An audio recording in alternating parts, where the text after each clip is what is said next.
ఏదో పేరుకు గ్రంథాలయం కాదు, అది విజ్ఞాన గని.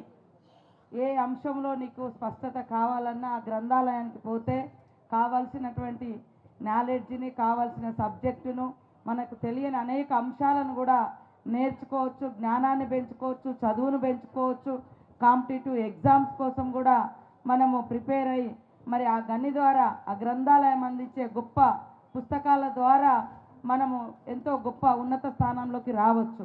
కాబట్టి మరి ఒక టీచర్ కొన్ని తరాలను తయారు చేసినట్టుగా గొప్ప వాళ్ళను, అదేవిధంగా గ్రంథాలయం కూడా అదే రకంగా కొన్ని తరాలను మరి తరగని గనుల్లాగా తయారు చేస్తారు.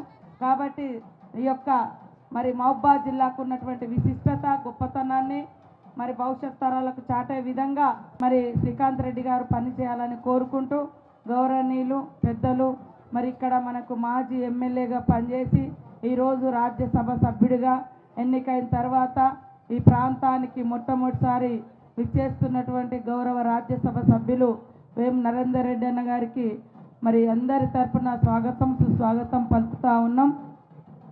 అందరం ఐక్యంగా ఈ వెనుకబడ్డ జిల్లాలను, వెనుకబడ్డ ప్రజలను అభివృద్ధి పదంలో తీసుకుపోవడం కోసం మరి రాష్ట్ర ప్రభుత్వం, ముఖ్యమంత్రి గారు కూడా అత్యధికంగా నిధులు ఇవ్వడంలో కానీ, పదవులు ఇవ్వడంలో కానీ ఎక్కడా కూడా వెనుకడుగు వేయలేదు.